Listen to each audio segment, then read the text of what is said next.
Herkese merhabalar. Bugün sizlere Avantgard İstanbul'da bulunan bu 3+1 daireyi tanıtacağım. Şimdi hep birlikte bu daireyi keşfe çıkalım. Evet, şu an dairemizin içerisine giriş yapmış bulunmaktayız. Daire kullanımına oldukça elverişli çünkü dairenin içerisindeki bütün odaların, banyo ve mutfağın kapısı da bu içinde bulunmuş olduğumuz hole açıldığı için evin içerisinde hareket etmek oldukça rahat.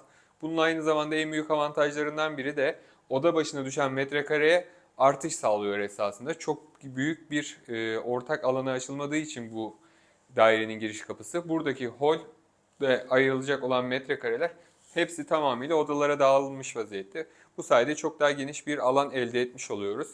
Buradan başlayacak olursak eğer dairenin salonunun içerisindeyiz şu an. Daire aynı zamanda eşyalı gördüğünüz üzere. Bu da artık hepimizin dairenin içerisinde yaşarsak nasıl, büyük mü olur, küçük mü olur gibi kafamızdaki bütün soru işaretlerini kaldırıyor. Oldukça kullanıma elverişli, çift cepheden içeriye ışık almakta. Bakıldığı zaman önü tamamıyla açık. Buradan TEM otoyolunu görüyoruz. Diğer pencereden ise projenin ortak alanlarını görüyoruz.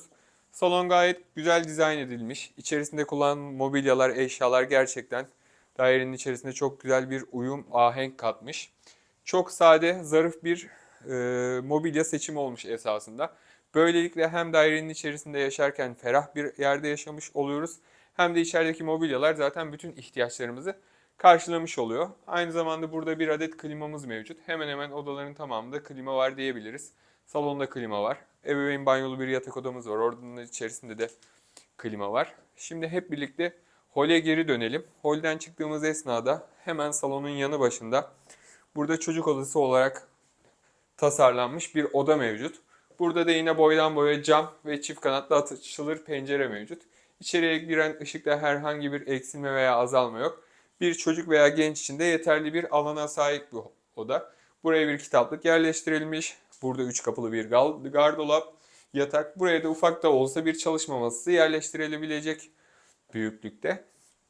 Buradan çıktığımız zaman ise hemen yan tarafımızda ebeveyn banyolu bir yatak odası bizleri bekliyor. Gayet büyük boy bir yatak, yanlarında komodin, gardırop sığmış. Belki içeride hareket etmeye çok fazla alan görünmüyor ama kullanıma elverişli, gayet yeterli bir alan. Aynı zamanda duvarda televizyonumuzu bağlayabileceğimiz anten çıkışları, kablo TV çıkışlarımız da mevcut. Bahsettiğim gibi içeride bir ebeveyn banyosu var. Buranın detaylı görüntülerini tekrar sizlerle paylaşacağız.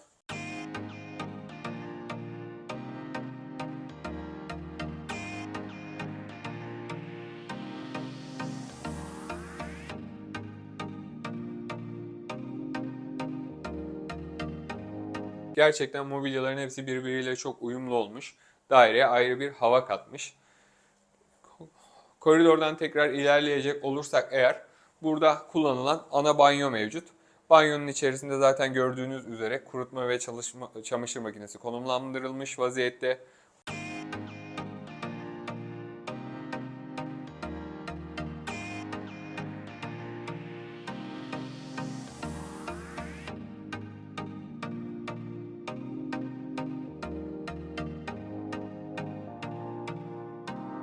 Evin içerisinde akıllı sistem mevcut. Burada kontrol mekanizması var. Bu hayatınızı oldukça kolaylaştırıyor. Evin içerisine girdiğimiz esnada ben evdeyim modunu açtığınız zaman evin içerisindeki ışıklar aydınlanıyor. Ayrıca siz de kendi kişisel ayarlarınızı girip kendi profilinizde oluşturabiliyorsunuz. Buraya tekrar dönelim. Aynı zamanda dairenin giriş kapısının yanında bir portmanto yerleştirilmiş. İçerisi ışıklandırılmış. Bu da gerçekten kullanırken insanın hayatını kolaylaştıran bir şey. Aynı zamanda yerde kullanılan parkeler de gayet hoş. Renkleri günümüz renklerine uygun. Zaten çok yeni bir proje. Avantgard İstanbul projesinin içerisindeyiz. Burada 935 adet daire, 22 cadde dükkanı bulunmakta. Tabii bu 935 dairenin içerisinde ofis olarak kullanılanlar da vardır muhakkak. 11 bloktan oluşan bir proje. İstanbul'un göbeğinde, yine çevresinde en az kendi kadar prestijli projelere komşuluk ediyor. Bir tarafında Skyland, bir tarafında Vadi İstanbul, hemen yanında ise Avrupa Konutları'nın yapmış olduğu Çamlı Vadi yer alıyor. Çok yakında sizlerle bu Avrupa Konutları Çamlı Vadi'den de bir daire tanıtıp sizlerin izlemesini sunacağız. Mutfağa girecek olursak eğer Mutfak çift taraflı tezgah yerleştirilmiş. Burada Arçelik marka bir ankastre set mevcut. Gayet kullanışlı bir mutfak tezgahı, lavabosu ve evyesi var. Yine mutfak dolaplarının altı ışıklandırılmış vaziyette. Diğer tarafa gelecek olursak eğer burada ufak bir tezgah yapılmış. Bu da gayet kullanışlı. Yeterince mutfak dolabı ve saklama alanı var. Aynı zamanda ankastre setin fırını burada. Üzerinde mikrodalga fırın. Buzdolabımız için harika bir alan. Mutfağımızın içerisinde balkon da mevcut. Balkon da oldukça kullanışlı. Buraya bir masa, iki tane de sandalye yerleştirilmiş. Aynı zamanda balkonun kapısı çift kanatlı ve açılabilir. Klimanın üniteleri mevcut. Belki içeride çok fazla bir alan görünmüyor fakat karşılıklı oturup kahve içebileceğimiz, kahvaltılarımızı yapabileceğimiz büyüklükte bir masa burada mevcut. Yani genelde bu tarz toplu konut projelerinde balkon çok fazla denk geldiğimiz bir şey değil. Fakat burada olması gayet iyi olmuş. Bahsetmeden de geçmeyelim. Aynı zamanda bulaşık makinesi de yine mutfak dolaplarına konumlandırılmış vaziyette. Turumuza devam edelim. Tekrar koridora geldiğimiz esnada ise buradaki alana özel olarak üretilmiş boydan boya bir vestiyer dolabı veya artık sadece dolap da diyebiliriz. Tabii nasıl kullanıp adlandırmak tamamıyla bizim inisiyatifimize kalmış. En büyük avantajlarından biri de içeriye girdiğimiz esnada bahsetmiştim. İçerisine ışıklar yerleştirilmiş. Bu da kullanıma oldukça kolaylık katan bir şey. Aynı zamanda 3 kapının da tamamıyla boydan boya aynadan olması, evden çıkarken kendine şöyle bir üzerini başını düzeltmek isteyen, evden çıkmadan önce son bir kez kendine şöyle boydan bakmak isteyen insanlar için gayet avantajlı bir durum. Ki kendim de bu tür boy aynalarının özellikle dairenin giriş kapısının yanında olması çok hoşuma gidiyor benim de. Çünkü ben de öyle evden çıkarken şöyle bir bakıp üstümde başımda bir problem varsa düzeltip o şekilde evden çıkmayı tercih ediyorum. Gerçekten olmazsa olmaz şeylerden biri diyebiliriz.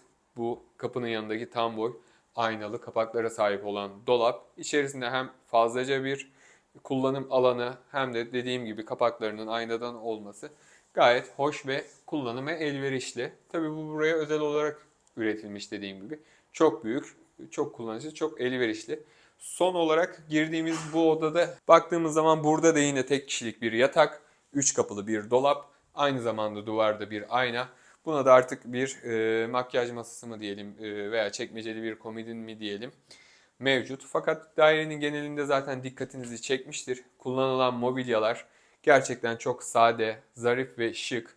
Dairenin içerisinde gereksiz bir kalabalık yok. Fakat bu kadar az olması, eşyaların az olması sizi yanıltmasın. Çünkü bütün ihtiyaçlarınızı karşılayabilecek her şey mevcut. Artık yani metrekare alanlarımız aslında bir 15-20 sene öncesine göre şu an kullanılan dairelerde ufalmış olsa da bu tür minimalist kullanışlı eşyalar bizim dairemizin metrekaresi küçükmüş gibi görünse de içeride çok büyük, geniş bir yaşam alanı sağlıyor. Bahsettiğim gibi bu dairenin eşyalı olmasının en büyük avantajı içerisinde acaba eşyalarımız yerleşirse bize ne kadar bir alan kalır, neyi nereye koysak nasıl yaparız gibi soru işaretlerini tamamen kaldırmış vaziyette. Avantgard İstanbul projesinin içerisindeki bu 3+1 dairede yaptığımız turu tamamlıyoruz. Şimdi sizlerle birlikte ortak alanları gezelim. Bir de oralara göz atalım. Bakalım orada bizi neler bekliyor. Evet, şu an sitenin ortak alanlarında bulunan kamelyaların içerisindeyiz. Bunlardan çok fazlaca konumlandırılmış etrafa. Burada oturmak çok keyifli. Kullanılan ahşap da gerçekten çok güzel. Aynı zamanda çevremiz ağaçlar ve çimenlerden oluşuyor. Gerçekten ferah bir havası var. Bu ortak alanlara aynı zamanda otoparkların içerisine inebileceğimiz asansörler yerleştirilmiş. Çocuk oyun alanı, çocuk parkları mevcut. Yine bu ortak alanlarda bulunan tabelalar yardımıyla açık yüzme havuzu, fitness, sauna, fin hamamı gibi yerlere ulaşımımız da mevcut. Şimdi sizlerle birlikte bir de oralara göz gezdirelim. Bakalım ne gibi avantajlar sunuyor bize burada yaşamak. Evet, şu an kapalı otoparkın içerisindeyiz. Kapalı otoparkın en üst katındayız şu an. Burası gördüğünüz gibi zemin seviyesinde. Dışarıdaki yeşil alanı ve ortak alanlara çıkışımızı buradan da yapabiliyoruz. Gerçekten buranın da hoş bir görüntüsü var. Dışarıdaki yeşillikleri görmek gerçekten güzel bir hava katmış buraya. Hemen hemen her projede olduğu gibi bu kapalı otoparkın içerisinde de blokların içerisine giriş yapabileceğimiz ve dairemize çıkacağımız asansörler mevcut. Araç park alanı fazlasıyla mevcut. Daire başına birden fazla araç park alanı düşüyor. Gelen misafirlerimiz de bu sebepten dolayı çok rahat edecekler ve park problemi yaşamayacaklar. Avantgard İstanbul projesinde yaptığımız turun sonuna gelmiş bulunmaktayız. Size dairenin içerisinde de bahsettiğim gibi Avantgard İstanbul oldukça prestijli komşulara sahip. Bir tarafımızda Skyland İstanbul, arkamızda Vadi İstanbul, hemen az ilerimizde Avrupa Konutları Çamlı Vadi yükseliyor. Şu an sitenin ortak alanındayız.